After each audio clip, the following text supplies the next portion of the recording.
Hello everyone, welcome back to my channel. আর আজকের ভিডিওটা একটু অন্যরকম হতে চলেছে, কারণ আজকে আমার ভীষণভাবে একটা ইচ্ছা পেয়েছে বলতে পারো, লাইক পাচ্ছি বলা যেতে পারে। অ্যান্ড সেটা হচ্ছে যে সেটা হচ্ছে অমিতের হাতে খাবার। আমি চাই অমিত আজকে আমাকে খাইয়ে দিক।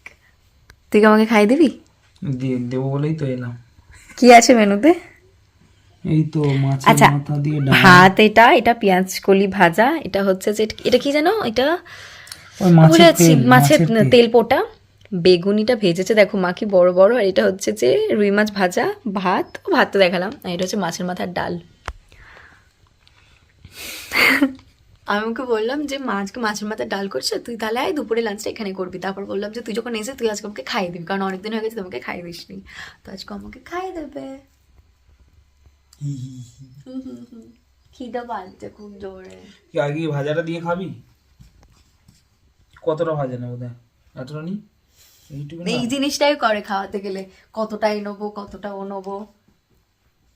খাওয়ানো মাখবে খাওয়াবে, এইটা অতটা নেবো সেটা অতটা নেবো। গন্ধ পাচ্ছে, গোল্ডি কেমন করছে দেখ। গোল্ডি গন্ধ পাচ্ছে আর কেমন করছে। বেগুনিটা দিয়ে একটু এটা দিয়ে দিয়ে এবার হাঁটা কর।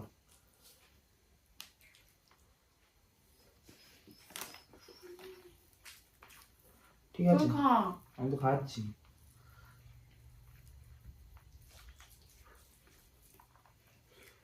মাছের মাথা ডাল আমার সবচেয়ে পছন্দের ডাল।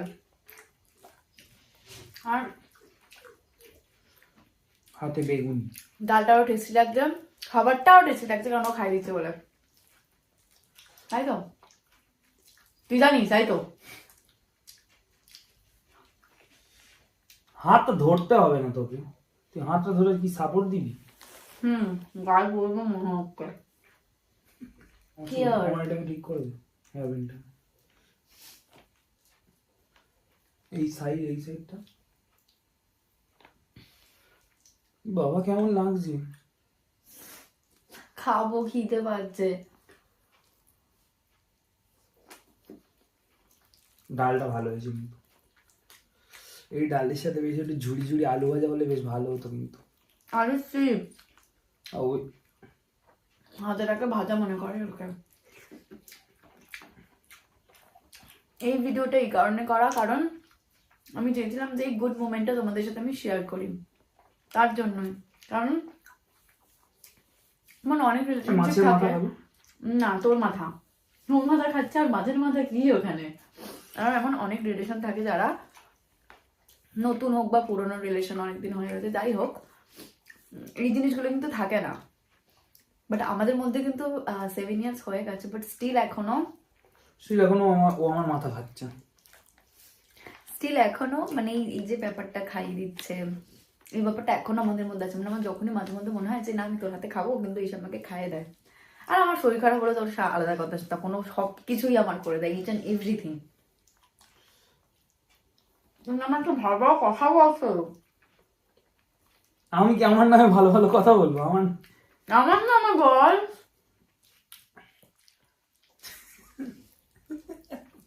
ভাবতে হচ্ছে। আমি চা খেতে চাইলে ও চা বানিয়ে দেয়। আর কি? ঠাকুর বলার দরকার নেই। না, এমনি একটু মাথাটা তো ম্যাসাজ করে দেয়। এমনি খাবার টাবার খেতে চাইলে ওই বানিয়ে দেয় না, ওই কিনে খাইয়ে দেয়। আমি রান্না করতে পাই না, তাই এইটি তোর আমার নামে এটা বলার। না এমনি প্রায় ধরো এই 7 বছর মতো হতে চললো, মানে ওকে তো এতদিন ধরে দেখছি, সবকিছুই ঠিকঠাক আছে, আমারও সবকিছুই পছন্দ, কিন্তু মাঝে মাঝে প্রচন্ড মাথা গরম করে ফেলে, তখন ও মাই গড।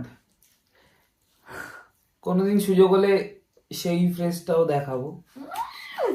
সবার মাথা গরম হয়, আশ্চর্য। আমার একটু অ্যাঙ্গার ইস্যু আছে, তার জন্য আমার একটু দিয়ে মাথা গরম হয়ে যায়। অ্যাঙ্গার ইস্যুটা আবার ডাল কি? দিয়ে ভাতটা কি খাবি? এক সেকেন্ড, অ্যাঙ্গার ইস্যুটা আবার কি? অ্যাঙ্গার ইস্যু, নিজের অ্যাঙ্গার ইস্যু নিজেই বলছি, হ্যাঁ অ্যাঙ্গার হ্যাঁ, ইস্যু আছে। সত্যি আছে। ঠিক আছে নে।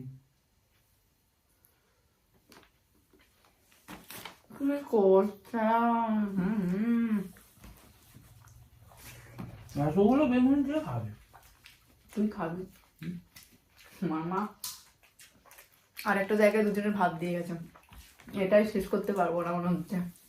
মাছটা আমি নিজেই ছাড়িয়ে খাই। মশলা আমি ফুটে দিচ্ছি। আমি পারবো, মাছটা আমি নিজেই ছাড়াচ্ছি বাবা।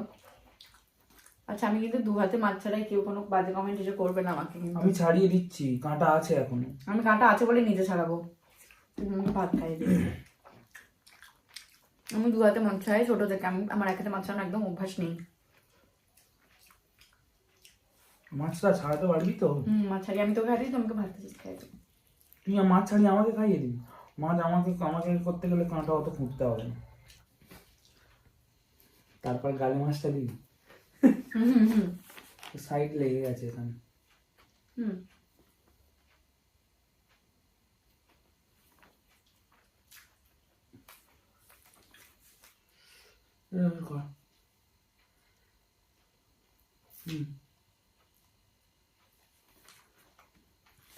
খাদ্যের চ্যানেল। হ্যাঁ তুই আর খুলিস নি, 100 থেকে 200 কিলো হয়ে যাবি। আমার 100 কিলো নয় মোটেও। বললাম না কাঁটাটা মাছের। আর একটা কথা,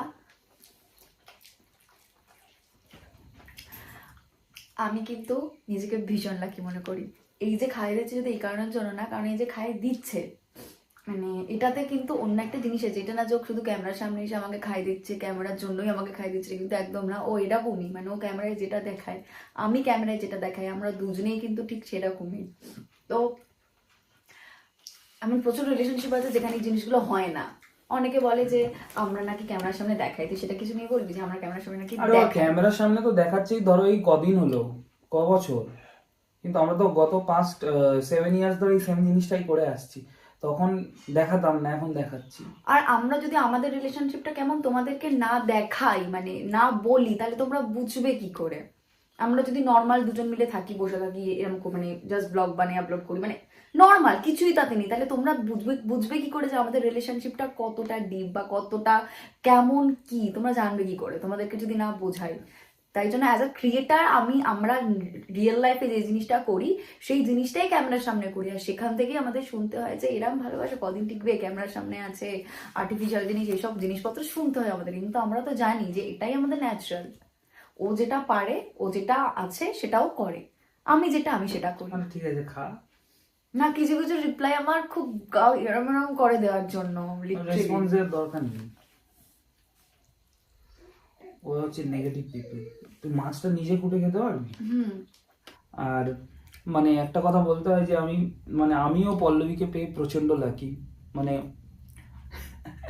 ও একটু আগে বললো যে ও রান্না বান্না করতে পারে না, ঠিক আছে আমি শিখিয়ে দেবো, আমি তো সবই পারি। আর এমনি এছাড়া মানে কি বলবো, মানে আমার যখন ধরো যে কোনো প্রবলেম হোক, মানে ও আমাকে সাপোর্ট করে প্রচন্ডভাবে, মানে সমস্ত দিক থেকে। কি ওই ভাই দেখছিস, করিস না? না মানে ভালো ভালো কথা বলছি, প্রথমবার আমি শুনছি এই জন্য তাকিয়ে। আর যেটা তোমাদেরকে বললাম, প্রচুর নেগেটিভ দিক এসছে, কিন্তু তবুও আমার পাশে ছিল, বরাবর পাশে ছিল। আমার দিকে কি দেখছি? ওই দেখ আমি তাকিয়ে শুনছি। মাছটাকে তো নিজে তো ছাড়িয়ে তো খেতে তো পারলি না। আমি দাঁড়া, আমি ছাড়িয়ে দিচ্ছি। কারা কারা আমার মতো মাছ ছাড়িয়ে খেতে পারো না, কমেন্টস করো। আমি চলো তোমাদের কিছু কমেন্টস আজকে পড়ি। তো হ্যাঁ, জয়িতা অফিসিয়াল লিখেছে, তোমরা দুজন কি দারুণ মানিয়েছে। লোকের কথায় কান দিও না, লোক খারাপ বলার জন্য বেশি বসে থাকে, ওদের কাজ নেই তাই তোমায় খারাপ কথা বলে। কোনো কাজ থাকলে তোমায় কি বলতো না? মানে জয়িতা বলতে চাইছে যে লোকের কথায় কান দিও না, লোকের কোনো কাজ নেই বলেই আমাদের এসে খারাপ কমেন্টস করে, কাজ থাকলে কি আমাদের এসে আর বলতো? তো একদমই ঠিক বলেছো তুমি জয়িতা, কারণ এই জিনিসটা আমরা খুব ভালোভাবে বুঝি যে আমাদের দেখে কতজন জ্বলে পুড়ে খাঁক হয়ে যাচ্ছে। তো ঠিক বলেছো তুমি কথাটা। আমাদের অ্যানিভার্সারি ব্লগটায় শ্রেয়া পুরকাইত কমেন্ট করেছে, আমাদের 5 ইয়ার 3 মান্থস হলো, কংগ্রাচুলেশন। আচ্ছা আর একটা কমেন্টস আছে যেটা একদমই না পড়লে নয়, মানে যেটা পড়তেই হবে, আর এই কমেন্ট আমি তোকে বলছি, হ্যাঁ তুই অ্যান্সার করবি আমাকে। দেব পিয়ালি আনস্ক্রিপ্টেড লিখেছে যে মেয়ে তার পার্টনারের গায়ে হাত তোলে আর যাই হোক তাকে বিয়ে করা উচিত নয়। আর ওই কমেন্টসটা করেছে অমিত আমাকে যে ঠকানোর প্র্যাঙ্কটা করেছিল অন্য কোনো মেয়েকে বিয়ে করছে সেই ভিডিওটাতে। তো তোর কি মনে হয় এখানে? তো আমি মানে তোমাকে মানে নামটা আমি মনে নেই অতটা, বলবো যে দেখো, যে প্র্যাঙ্কটা আমি ওর ওপরে করেছিলাম, তুমি একবার নিজে চিন্তা ভাবনা দিয়ে ভেবে, সুস্থ চিন্তা ভাবনা দিয়ে ভেবে দেখবে যে সেম প্র্যাঙ্কটা যদি তোমার পার্টনার তোমার উপরে করে, তাহলে তুমি কি সেটাকে ঠিকঠাকভাবে ডাইজেস্ট করতে পারতে? তুমি চুপচাপ বসে থাকতে পারতে? যদি যদি আমি বলবো যে যদি তুমি চুপচাপ বসে থাকতে পারো, তাহলে তোমার চিন্তা ভাবনা অন্য লেভেলের। কিন্তু সবাই তো একই রকম হয় না। আর আমি দেখো, আমি আগে থেকেই জানতাম যে আমি ওর ওপর যে প্র্যাঙ্কটা করছি, আমার ওপর কি আসতে চলেছে সেটা আমি হয়তো কিছুটা হলেও বুঝতে পেরেছিলাম। কিন্তু ঠিক আছে, ও আমাকে তো ভালোবাসে, সেই কারণেই মানে যে যে জিনিসগুলো হয়েছে সেইগুলো তারই রিয়াকশন। সো আমার তো এতে কোনো প্রবলেম নেই। আরেকজন লিখেছে, ধর্ম কথা লিখেছে, তোর আমার একটা ভিডিওতে লিখেছে যে বিয়ে করে এভাবে থাকো তাহলে জানবো ঠিকঠাক। মানে ও আমাদেরকে বলতে চাইছে যে আগে বিয়ে করো, তারপর এরম থাকলে তখন ভাবো যে হ্যাঁ তোমাদের রিলেশনটা ভালো আছে, লাইক এরম পেতে। তার মানে যে তুমি বেসিক্যালি বলতেই চাইছো এটাই যে মানে হচ্ছে কি বিয়ে করলেই ভালোবাসা যায়, আদারওয়াইজ যায় না। তাহলে এত বছর আমার, আমি এমনও দেখেছি আর 12 বছর 13 বছর পরে গিয়ে যারা বিয়ে, তাহলে কি তাদের কি রিলেশনশিপ ঠিক ছিল না? একটু নিজের চিন্তা ভাবনাটা পাল্টাও, আমি শুধু এটাই বলবো। আর আমরা খুব তাড়াতাড়ি না, একদম খুব তাড়াতাড়ি না, খুব তাড়াতাড়ি করে বললাম আমরা বিয়ে করবো, আমাদের বিয়ে করার এখন অনেক দেরি আছে। তার আগে অনেক কিছু প্ল্যানস আছে। হ্যাঁ, আমাদের লাইফে কিছু গোলস আছে, সেগুলো অ্যাচিভ করার পরে আমরা দুজনে বিয়ে করব। তো হ্যাঁ, তো বিয়ে করলে তো তুমি যদি আমাদের চ্যানেলটা ততদিন অবধি দেখো তাহলে দেখতে পারবে আমরা বিয়েটা কিভাবে করি। আচ্ছা, আরেকটা কমেন্টস সুদীপ্ত হালদার লিখেছে, সুদীপ্তা হালদার সরি লিখেছে, বলছি দিদি হেয়ার স্ট্রেটিং করা আদৌ কি উচিত? এটা তোর জন্য। হ্যাঁ, এটা আমি বলবো। হেয়ার স্ট্রেটনিং করা যদি তোমার ইচ্ছা হয় হেয়ার স্ট্রেটনিং, তাহলে বলবো করা, হ্যাঁ করা উচিত। হেয়ার স্ট্রেটনিং উচিত মানে তোমার ইচ্ছা হলে তুমি করতেই পারো স্ট্রেটনিং, এখন সবাই করছে। আর তোমার হেয়ার যদি স্ট্রেটনিং করার মতন থাকে, কারণ অনেকের হেয়ার খুব মানে স্ট্রেটনিং করার মতন হয় না, তোমার যদি দেখো যে তোমার হেয়ার ফল হচ্ছে না, তোমার হেয়ার ঠিকঠাক, তাহলে তুমি স্ট্রেটনিং করতে পারো। বাট আরেকটা যেটা মোস্ট ইম্পর্টেন্ট কথা, সেটা হচ্ছে যে হেয়ার স্ট্রেটনিং এর পরে হেয়ারটা কিন্তু তুমি তোমার নর্মাল হেয়ার যেভাবে মেনটেন করো তার 10 গুণ বেশি ভালো করে তোমাকে মেনটেন করতে হবে হেয়ারটা, ভীষণ ভালো করে। আর একবার কিন্তু স্ট্রেটনিং করে নেওয়ার পর তোমার যে হেয়ারের নর্মাল ন্যাচারাল যেটা থাকবে সেটা কিন্তু সারা জীবনের জন্য চলে যাবে। মানে একটা কেমিক্যাল তোমার হেয়ারের যে ন্যাচারাল বন্ডটাকে সারা জীবনের জন্য কিন্তু মেরে ফেলবে, নষ্ট করে দেবে। তুমি কিন্তু আর তোমার হেয়ারটাকে আগের মতন কোনোদিন ফিরে পাবে না। তো স্ট্রেটনিং করার আগে আমি বলবো সবাই এটা ভেবে যাবে যে আগের হেয়ারটা কিন্তু কোনোদিন ফিরে পাবে না।